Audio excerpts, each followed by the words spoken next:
Good morning. The December 20th, 2022 board meeting is now in order. I'm happy to welcome my fellow board members and the public. I would like to take this opportunity to remind the public that the appropriate place for public participation in the meeting is during your individual public comment opportunity as identified in the agenda. Outside your individual public comment opportunity, your role in the meeting is as an observer. Paul, roll call, please. Mr. Susan? Here. Ms. Wright? Here. Mr. Trent? Here. Ms. Jenkins? Here. Ms. Campbell? Please stand for the Pledge of Allegiance. I pledge allegiance to the flag of the United States of America and to the republic for which it stands, one nation, under God, indivisible, with liberty and justice for all.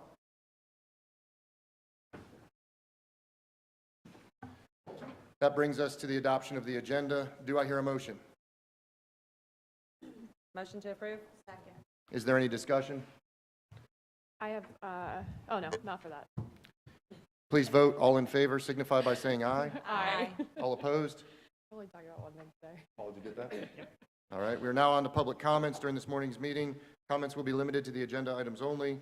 First, can I get a motion to allow speakers 3 minutes and the ability to address the board by name? Move to approve. Second. All right. Is there any discussion? All right, please vote. All in favor signify by saying aye. Aye. All opposed? All right. We have one speaker, and they will receive 3 minutes. I will call up each speaker at a time, and the first speaker and only speaker is Ms. Kate Buckley, please. I'm Kate Buckley. I'm a retired early childhood teacher from Brevard County. Stay with me here. You may think I'm not talking about the subject you're addressing, but I am. At the present time, if you go on Beacon, you will discover that Brevard County Schools needs 112 teachers. 55 instructional assistants, and 5 assistant principals. I, of course, want to know what Dr. Schiller's plan will be to retain and keep those teachers, but we continue, as we always have in the past at least, to do nothing about this. I am concerned that you put in an idea for a discipline program, but you are short 8 school psychologists. You put in a job for book banning, but you already have a school that doesn't have any social media person. You go through the crisis in education that we are in now, and the crisis is, in my opinion, the rapid loss of highly qualified teaching professionals who choose either to leave, walk out, not return, retire early, or some other reason. None of your grandiose plans of book banning and discipline are going to work if you don't have teachers in the classroom. My request for Dr. Schiller as a consultant is that he sit down as part of his process with all teachers, new teachers, tenured teachers, retired teachers, tired early teachers, and teachers who just literally walked out of the classroom, and understand that you cannot have a school system if you do not have highly qualified, happy, productive people standing in front of those classrooms. Thank you for your time. Thank you, Ms. Buckley. That concludes our public comments. We thank you for your willingness to address us in this public matter. The first topic on the agenda is to approve the interim superintendent contract. Do I have a motion? Second. Is there any discussion? Yeah, I have a question. So within this contract, Mr. Schiller does not contribute to FRS, and so it says that there's going to be an equal contribution to a 403B. And just because this is out and open in the public, do we have an idea of how much that is? I believe it's roughly around $6,000. Because Total? he's basically assuming Dr. Mullins' contract for the duration. But since he will not vest in FRS, because you have to have at least a year minimum to vest, then those contributions have to go to a separate account. So he's going to identify an account that he wants us to put him in, and Dr. Mullins was receiving approximately $6,000 per month. Per month? Yes. Okay, thank you. I just wanted that to be clear to the public, just because that wasn't. Yep. And I wanted to say, take this moment, just so you guys understand that Dr. Schiller, and I and Paul have gone through his contract. I will tell you that he is honestly very honorable in what he did. 5 years ago, he received $300,000 for his work there, and he was able to come in and said, look, I came here to do a job, and I will do it for a reduced price. And he actually brought forward the idea to use that FRS because it saves us, so that you guys understand if we're giving to the FRS, then we save that, because he could have made an argument to take that FRS that Dr. Mullins was receiving in, because we don't have to give it to FRS, to just add that on top of his contract. But he said, no, I want to do what's right for this community. And I've been with him a couple of times, and I can't tell you how many times he actually has done that. He's trying to do what's right for our school district, and instead of adding the extra component onto his salary, he asked us to put it towards FRS, which saves us some considerable amount of money. So with that, any other discussion? Yeah, I wasn't finished. So I don't know who would give me this answer at this point, but I've asked this previously as well. And again, I think it's important for the public for transparency purposes. We never actually had a nominal amount of the severance for Dr. Mullins as well. So if we could get that to the board members so that the public can be aware of that as well. Thank you. Sounds good. Any other discussion? All right. Please vote. All in favor signify by saying aye. Aye. All opposed? Congratulations, Mr. Schiller. You are now our interim superintendent. Thank you, sir. Next, FSBA will provide a superintendent search presentation. Before you go, Mr. Vogel, I just kind of wanted to, the reason that this meeting was called was so that we could, as you guys know, just listen to him tell us what we need to be thinking about over break. And in discussing with him, we're going to shoot to try to have him come back to take the direction from the board at our off-site meeting that we have in early January. He expressed that that would be a good idea to get it earlier than the meeting that we had, and I didn't want to have to make meetings, so we might just put it on there. So with that, Mr. Vogel, you have the floor, sir. Thank you very much. First, I'd like to thank the board for the opportunity to come before you and work with you again, as we did several years ago. And I'd like to also thank the staff for the warm welcome I got when I came in this morning, too. And certainly, we've worked with Tammy in the past, and she's awesome to work with. Also, congratulations to Dr. Schiller. Dr. Schiller and I have had numerous conversations in the past, and I've made an excellent choice, and I know our paths will cross during this whole process, and we value his experience, too, and we will definitely lean on Dr. Schiller throughout the process, too. So thank you very much. We're going to go, as Mr. Susan said, we're going to try to run through relatively quickly an overview of the process and give you some items to think about how we want to proceed. So we'll go ahead and get started. Andrea Messina is on the phone, so if we need Andrea, she certainly is available to us at all times. Of course, as you know, choosing the next leader is probably the most important decision a school board will make. And we really look forward to being a partner with you in bringing a strong field of candidates so we can find that ideal person. Things have changed in Florida lately. We have 29 appointed superintendents, but there's been a lot of change. There's several openings right now, about 6 openings. And also there's been a number of new superintendents that have just come on board. We recently completed searches in Orange County, and also Pinellas County. So there are a lot of new superintendents coming in.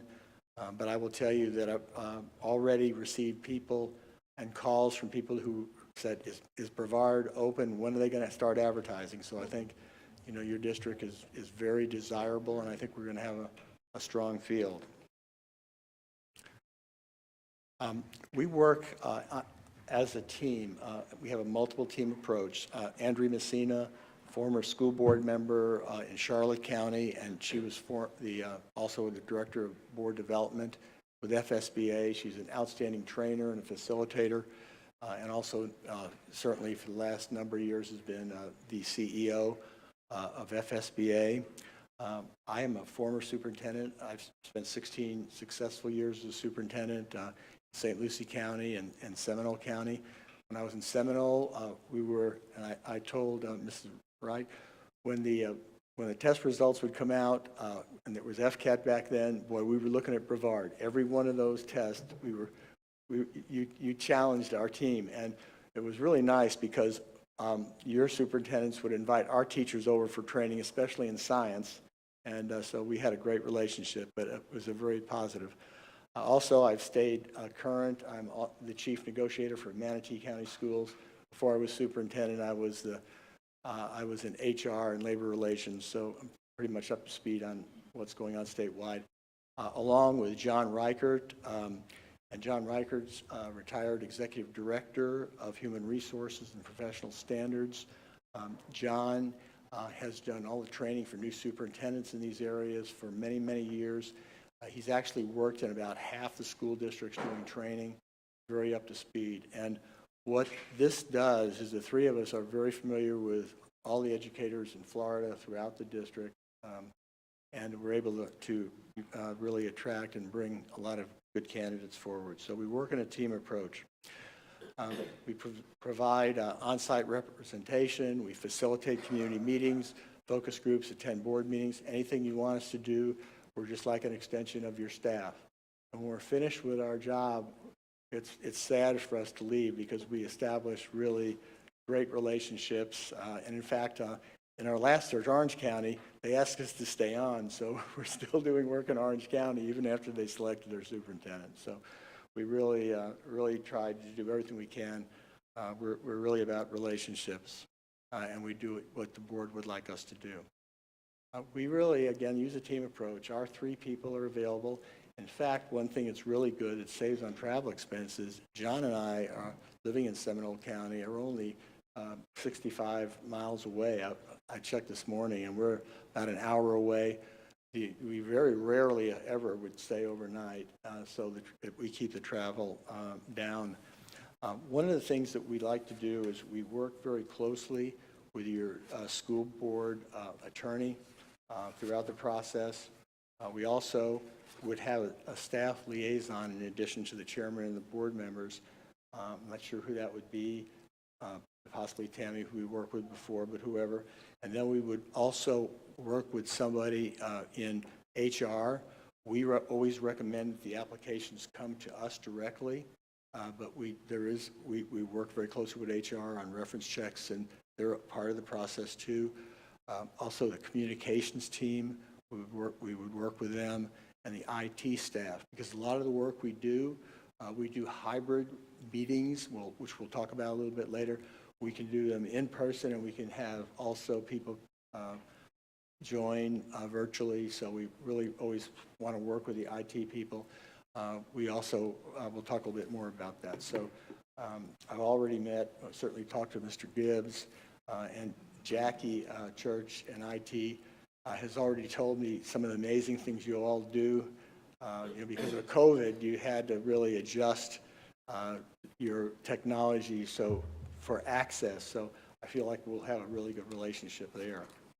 And everything that we do is personalized for Brevard schools. Even though we do quite a few searches, every search is different based on what the school board needs. We work for the board, and we do what the board would like to do. And we'll provide a lot of options for you. Two resources that we have that really nobody else has. We have come up with these. We have key decisions for the school board. We'll provide this document to all the board members so you can get an overview of the board role in the search. And also we have a district staff liaison booklet that we have put together based on all of the liaisons who we've worked with in the districts, and we'll get those to you all. Throughout the process, we will definitely work very diligently, and we've never had an issue with the Sunshine Law. We work with the attorney. Depending on what community advisory groups you have, we do training for those advisory groups, and we always follow the Sunshine Law. We've never had a question on that. The same with public records and also with public input. So we really focus on the transparency that we bring. Before the search, there are several things that we do to ensure a smooth search.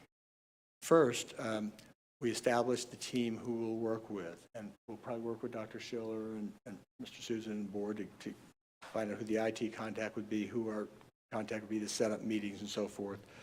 We'll do that. And then what we have is what we call a pre-search interview. What we like to do is we have a protocol that we use, and it gives us an idea on the priorities of the board. We base everything that we do on your strategic plan. I looked at, you have 4 areas of your strategic plan, and we look at the vision, mission, strategic plan, and we focus on what the priorities of the board are. And then we also focus on relationships with internal groups and external groups.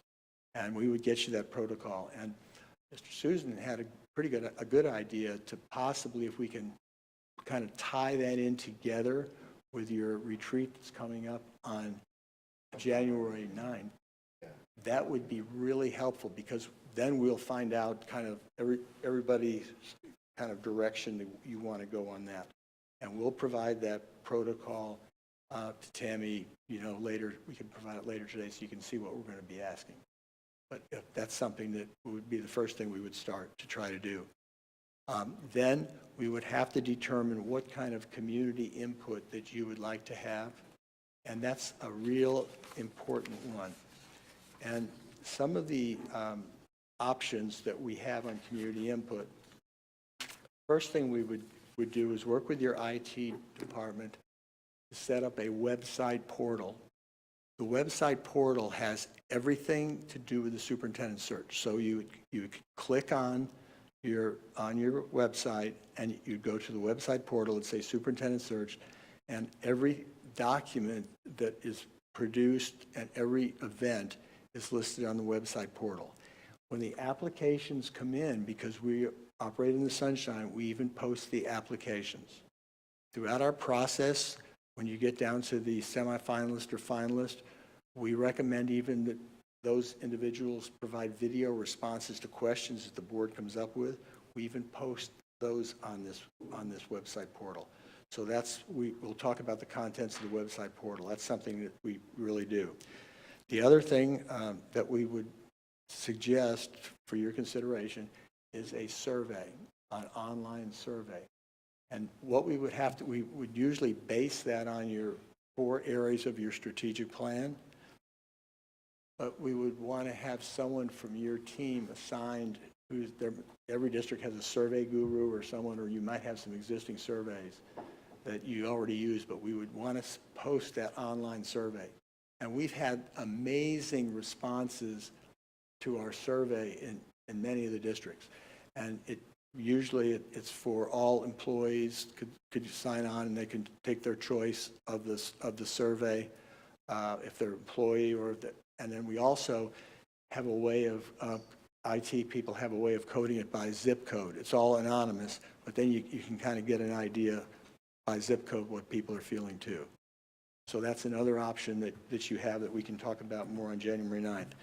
The other thing that we do is we can have internal focus groups. If you'd like us to meet with internal groups, the Teachers Association or the Support Association or the administrative staff or staff in this building, whoever you'd like us to meet, we go ahead and can do those groups for you too. We facilitate all those. And then we also do community forums. We go out in the community wherever you'd like to go, us to go. If you'd like to have, I know it's a large county, spread out. If we can go to North County, South County, or wherever you'd like us to do, we can do as many of those as you'd like to do. And what we do with all of the information we get is we'll summarize. After every one of these forums, we'll send you all the information. But then we'll summarize for you and come up with a draft list of qualities that we think that the people in the community and people, the respondents, have for your consideration. We try to limit to about 10, and then we include that in the advertisement. So, and then also those qualities you can utilize when you're doing your interview process too. So we'll do all that for you too if you'd like us to do that. One thing that some districts like us to do is student forums, and that's one of our favorites. We do those usually virtually, and I talked to Jackie already. She says, no problem. We can come down to the district office. With students, we'll send out the protocol ahead of time, and then the students can go ahead and they can go ahead and usually they'll be at each school, and we can get them all online, and then they'll give us responses, and we summarize that with students. So we really enjoy doing that also. One of the other areas that's an option is to have a superintendent search advisory or screening committee. Now, what we emphasize is the board makes the decision on hiring the superintendent. But some districts choose to establish a community advisory committee. We have no problem working with those advisory committees. It takes a few weeks longer when we have an advisory committee, depending on the role of the advisory committee. Some of our searches, the board just says, we have plenty of opportunity for input, and we really don't need to have a separate committee doing it. Some boards like to appoint several people to be on the committee. Other boards will use the committee for screening. Some boards will use it to help. Once we finalize all the qualities before we go and advertise and the qualifications, we'll go ahead and let them review those and get their input on that. So that's going to be a decision point the board can be thinking about. If you decide to do a community advisory committee, we're open to the numbers. Some boards will just have each board member select 3 people, or if you want to go that route, or however you do that. But we're fine however you would like to go ahead and do that. And if you have an outside committee like that, as Paul will tell you, they're subject to the sunshine, and we go through that process with that committee too. So that's another thing. Also, we usually have a forum. We have a community event once the finalists are selected and they come into the area for interviews, then we'll have a community meet and greet, and we can do that in person. We've also done those virtually too. During COVID, we did them virtually. We're very adept at technology. Andrea Messina is amazing with technology. And we actually had huge turnouts when we did it virtually too. Normally these meet and greets, though, will bring anywhere from 150 to 300 people too. So we will do that too. And then also, board members I know are very accessible to the public and like input. So throughout the whole process, people can call the board members at any time too. So that's one of the things on January 9th that we'll want to finalize, because when I go to the next slide, which talks about timeline, that's one of the things that we have to decide what we want to do, because on January 9th, we'll need to know the date that you want to select the new superintendent. And then we'll work back. We can meet any schedule that you would like, but we'll work back from that. So you can see on this timeline here, in the pink there, we do the pre-search interview, we talk about the qualifications, methods of advertisement, and so forth, website portal, and then we move into the area where we finalize the decisions, we post the application, and we like to post the application for about 4 weeks. So I'm thinking, just thinking out loud here, if we can get the decisions on some of these key early areas in January, then we can get into the community involvement pieces. If we use forums and meetings, like that, we can kind of group those into about a 2-week period possibly, and maybe get this out advertisement as soon as you want to. But the main thing is we've got to figure out when you want the person to start. And then we'd also kind of look at what kind of overlap we want. So this timeline will give you just a general idea of the activities that we have right there, and I don't need to go through it anymore, but essentially, as I see the elements are, one is all the pre-search work and the timeline. We set that up, and then we go into the advertisement period, and then we go to the screening of the applicants. And if you have a community committee, they would help with that process a little bit. And then we go to the semifinalist. If the board wants semifinalists, sometimes the board just wants to go to the finalist. We do a vetting process with that. Then we select the finalist. Then we have the interviews. Interviews, we always have one-on-one interviews with the board individually, and then we have group interviews. So the board has a very good perspective of the candidates. And then we work with the interim superintendent in this case to determine what kind of overlap that you would like to have. So that's kind of an overview of that particular process right there. Moving forward with that, then what I also did was I looked at the qualifications that you had last time advertised, and this is another decision that you had, and what we would do is we'd probably finalize those after we get more input from the community and the board looks at them. But the last time you had it pretty much open is what we recommend, and so that did not exclude anybody who was a non-traditional candidate. The last time, if somebody was from the business community and they had extensive experience, they were not excluded from that. So that's a decision that you would want to look at also too. So we'll have all that information for you. We can look at last time. Compensation.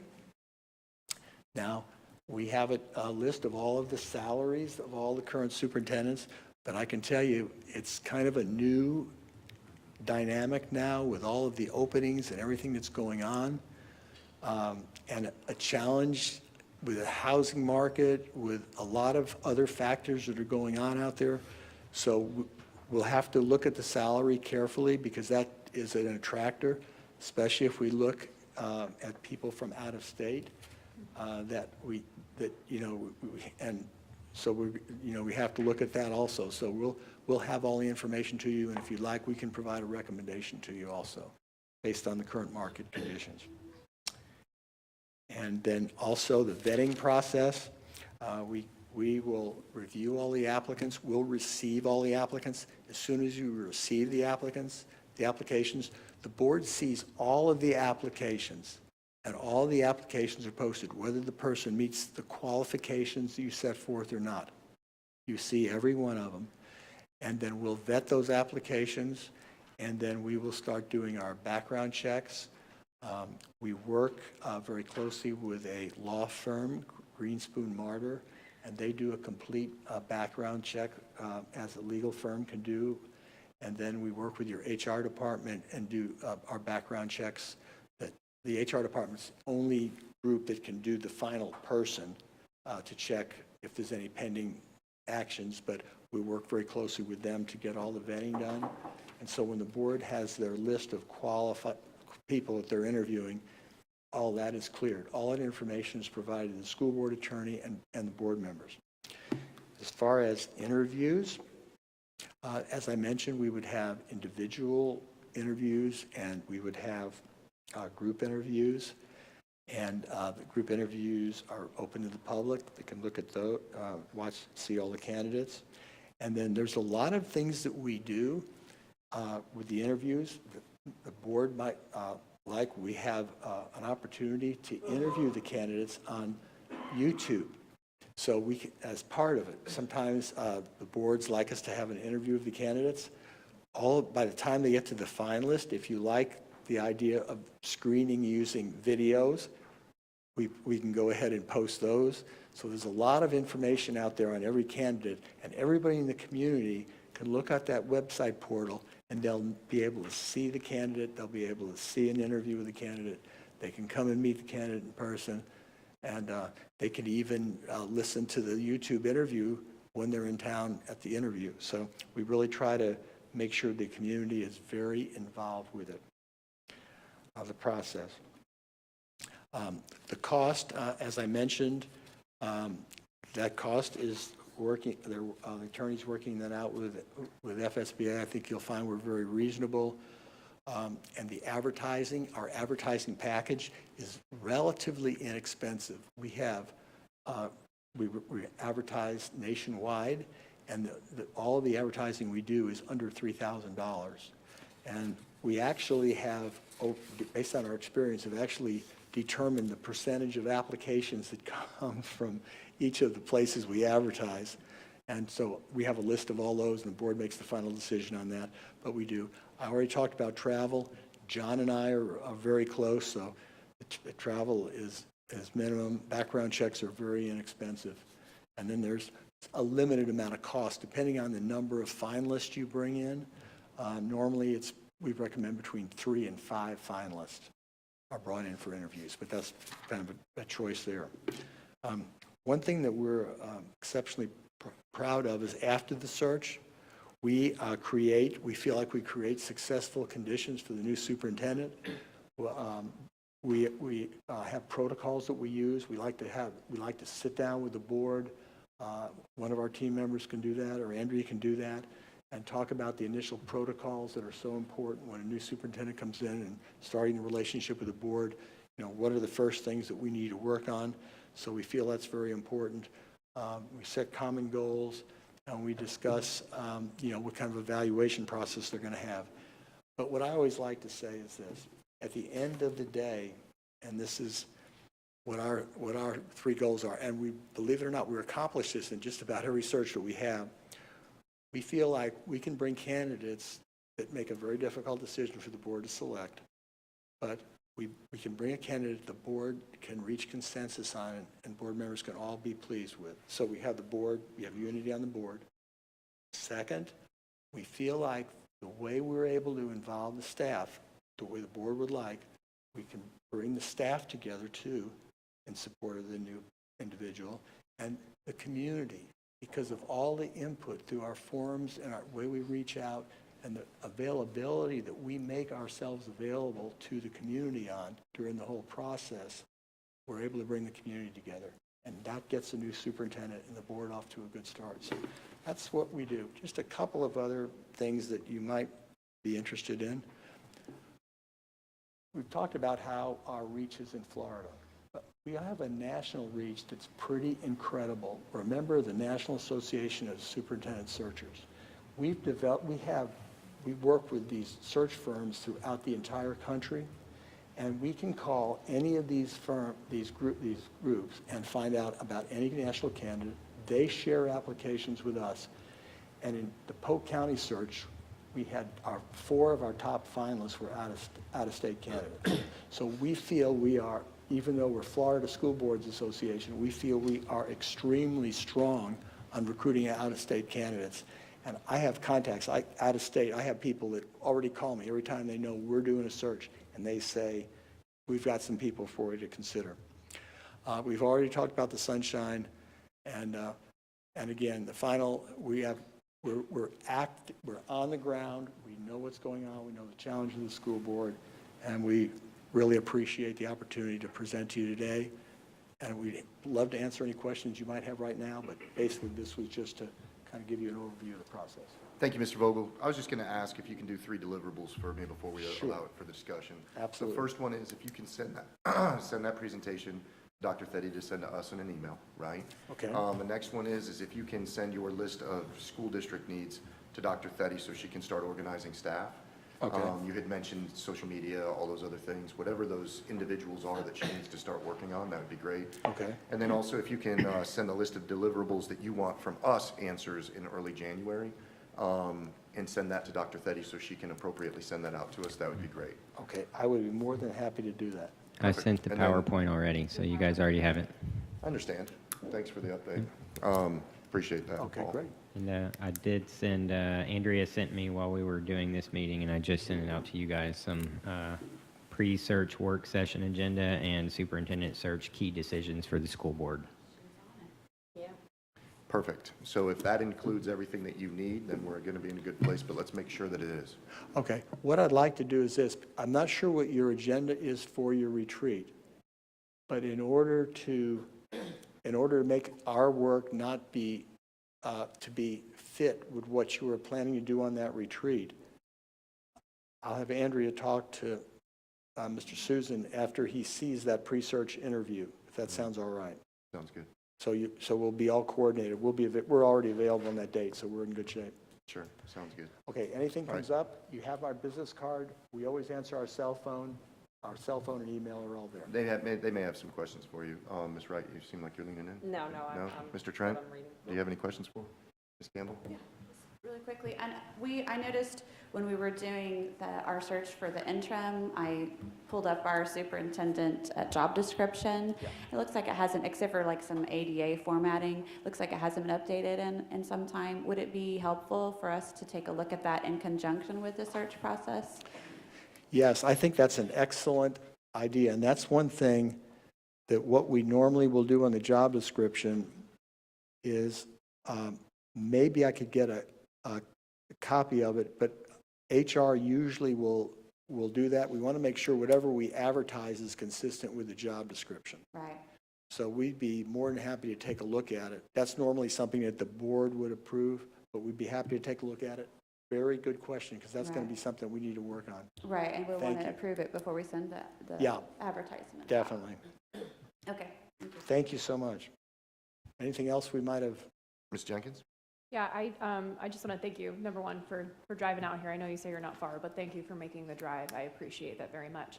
I also appreciate you addressing, obviously very broadly, like you said, this is just kind of an intro today, but addressing the community issue, because that's something that I personally had questions about, because it's really important here in Brevard, I'm sure everywhere, but definitely here in Brevard. I also appreciate you so much for including our students and intentionally including our students. So I hope our board goes ahead and feels that that's also something we should be tackling as well. So thank you. Thank you very much for that. The only other thing I'm going to say just to our board is I just want to ensure, because this is something that Mr. Vogel brought up, I haven't taken a look at the agenda for January 9th. I don't even know if it's posted yet, to be honest with you. But we need to be really intentional for the time that we're going to spend with FSBA on this. We've been packing our agendas way too heavily, and this isn't something that we should be rushing through, so we need to take a hard look at that agenda before we have that meeting and ensure that their time is not going to be wasted and that it can be as effective and efficient as possible. Thanks. Yep. Thank you. And what I would say to that is that if you can get us that list, we'll be more organized by the time we come there so that we can make decisions in a prompt manner. Yeah, I'll try to get that to you for that, and we'll be able to get moving on it too. All right. Great. With that, that'll conclude the discussion on the Florida School Board Association. I did have two things that I wanted to bring up real quick, just so that everybody knows when they start seeing the emails. I met with the umpires and retired referees last night. They asked me to come to a meeting in the middle of the time. Apparently, there's been some situations where they haven't been getting paid in the time period that they're supposed to get paid. So I'm just going to meet with staff to talk to them about, hey, how can we change this? There might be they've suggested a couple of ideas. So you'll see some of that coming up. And then the other one is that our bus drivers and mechanics, before you guys came on about 4 months ago, the discipline issue I brought to the table, and also an opportunity that we have a group of, we have like a series of many bus drivers and mechanics that aren't working for us. Their vacant positions, revenue falls to the bottom line. Kind of like what we did with Dr. Thetty, kind of like what we did last board meeting with Tammy, is to take those and somehow give a mini bonus to the people who are already doing that. So for instance, the bus drivers have been covering routes like crazy. They identified at transportation that they would be able to identify how many and who did what since the beginning of the school year. And the mechanics, there's only like 13 out of like 25, 24. And they've been literally doing all of our buses that are supposed to be looked at every 30 days. So I was going to just kind of go to staff, ask them to bring something back to the board. But if you see the emails and the conversation, you know where it was coming from. That's all. All right? If there's nothing else, I think that's the end of the meeting. We're good? I have something I want to talk about. Because this is our last meeting before winter break, I just want to make a public thank you to the Children's Hunger Project for packing meals for our students for over 50 schools and about 3,500 students. I appreciate you very much and everything you do for our community. That's how we survive. That's how our students survive. So thank you. And I know that there has been an all call from some of our schools in the community who are still looking to kind of fill their local pantries at their schools. So if you are looking for a place to give, reach out to your local school, ask them how you can help, because there are so many students who still absolutely are in need. I also have one last thing I just want to say. I want to take a moment to thank Dr. Thetty. I want to thank you for providing a letter to our families regarding the discipline issue. And I most especially appreciate where you said, I encourage families and staff to review the 3 highlighted school board policies. These policies are not new, but I feel it is important we all abide by them to help facilitate a positive learning experience. And I appreciate you because it went a long way to ease the concerns of our community and clarify that BPS has always followed comprehensive discipline policies and will continue to do so. We all care deeply about the safety and stability of our students and our staff. And so I just want to wish everybody here at BPS and within our community a restful and happy winter. And I hope we can return working together, our teachers, our parents, our staff, for our students, and for all of our students. Thank you. Thank you, Ms. Jenkins. And for a little bit of clarification, Ms. Campbell asked me some of to your point, basically to kind of give an overview of what we had agreed to last Thursday. And just so everybody knows, the principals are now allowed to suspend up to 5 days. They have more local decision-making authority, and the enforcement of the zero tolerance policy that you're 100% right, Ms. Jenkins, was developed by the school district with community members over a long process under Dr. Blackburn, and then the enforcement of our cell phone policy. So just those things. With that, I adjourn the meeting. Thank you very much. I'm not done.